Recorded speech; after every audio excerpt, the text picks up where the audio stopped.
Hello, my name is Logan Rothschild, and I am doing a presentation on the poliovirus.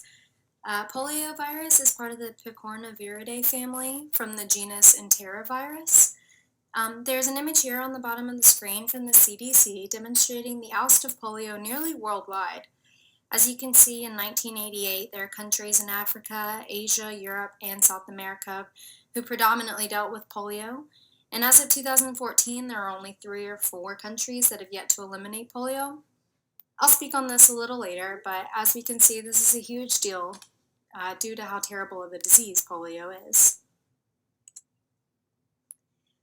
So the disease that is caused is is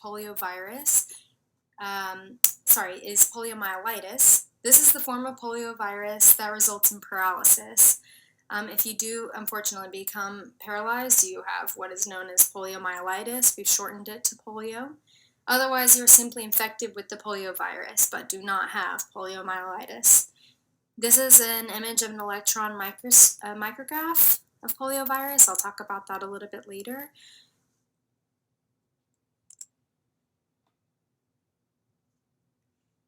So how the virus presents itself will vary. It invades the brain and spinal cord, and it can cause paralysis. So people experience paresthesia, which is a feeling of pins and needles. Meningitis, which is an infection in the covering of the spinal cord and or the brain, occurs in 1 in 25 people with the infection. 1 in 200 people will develop paralysis. Fortunately, most show no symptoms or will at most experience flu-like symptoms, including a sore throat, fever, headache, nausea, stomach pain, and extreme lethargy. I did want to note that 2 to 10 out of every 100 people who experience paralysis will die from suffocation. This is because the muscles involved in breathing will atrophy. We can see here in the photo some of the main muscles that are targeted are the muscles that straighten or bend your hips, lift your foot, the shoulder muscles and those behind the arms, and the muscles on either side of the backbone. Additionally, some people lose the use of their hand.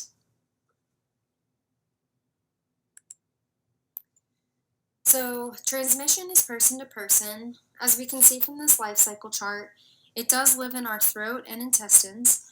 The virus can survive for up to 2 weeks in our feces, which historically has been a leading cause as to why the disease spread. I'll expound on this in a coming slide. The fecal-oral route is also possible if contaminated water is used in food preparation. Some less common transmission routes include aerosolized droplets and oral-oral transmission. It's important to note that those without signs and symptoms but who are still carriers of the virus can transmit poliovirus to others. So who's the reservoir? Humans. Humans are the only known reservoir. This, to me, seems like both a good and a bad thing. On the one hand, it's bad because we do tend to spend a lot of time around other humans, and just one infected person can rapidly spread the disease. On the other hand, it seems to me a good thing because we do have a vaccine, and as noted in the opening page, poliovirus has been eliminated in nearly every country since 1988. That also means that we cannot contract it from other species. So there is no cure, but there is vaccination. There are 2 types, oral or injectable vaccination. The CDC recommends the IPV, which is the inactivated poliovirus injection, doses at 2 months, 4 months, 6 to 18 months, and again at 4 to 6 years. There has been some controversy and change in the type of vaccination to use on poliovirus, so I just want to give a little history here. This is from a report from the CDC that outlines some of the background and the evolution of treatment. By the end of the 18th century, poliovirus incidence began to show a decrease as sanitation measures improved. Additionally, there was an increase at the age at which those who did contract the virus were infected, which is good. It means that fewer children were being infected. Still, the occurrence was prevalent, between 13,000 and 20,000 paralytic cases reported annually. In 1955, IPV, the inactivated polio vaccine, was introduced, and in 1961, the oral polio vaccine, OPV, came on the market.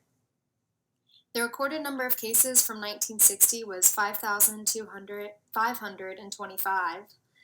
Then in 1965, only 61 recorded polio cases came out.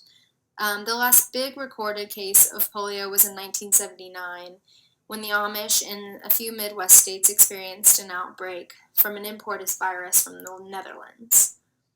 Between 1980 and 1999, there was an average of only 8 cases per year for a total of 162 cases.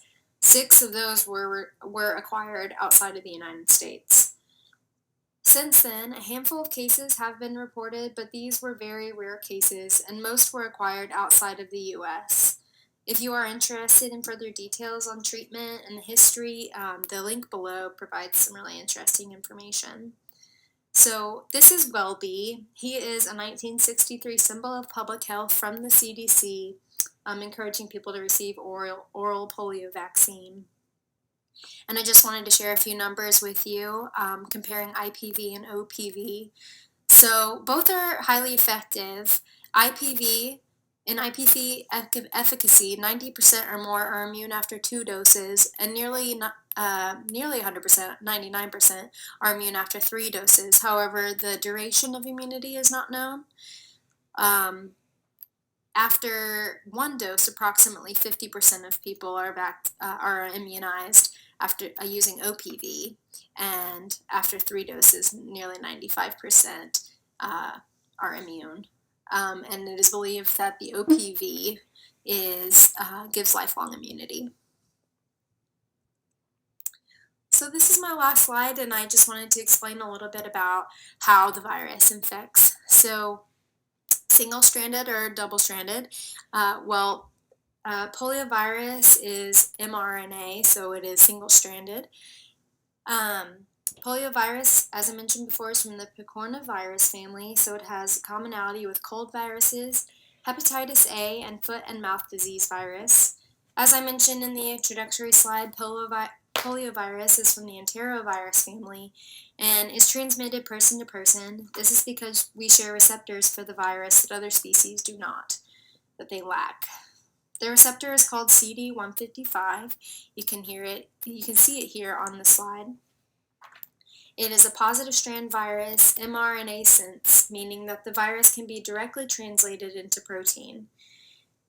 This is the typical life cycle of the virus. It attaches to the CD155 receptor. It is internalized, so the virus is brought into the host cell. It is then uncoated, meaning the capsid viral proteins are removed, and then it undergoes translation and replication of the RNA. When this is complete, the virus receives its capsid back and enters a vesicle to be transported out of the cell. One thing that I found really interesting about this process is that for each of the 4 proteins, here you can see them, VP1, VP2, VP3, and VP4. For each of them, there are 60 copies of RNA made. Finally, the virus exits the host cell just the same way it entered, and it is in an icosahedral form, which means it is a polyhedron with 20 faces. That concludes my poliovirus presentation. If you have any questions, please feel free to email me on Canvas. And also, if you're curious, all of the links that are at the bottom of my slides contain some really interesting information. Thank you.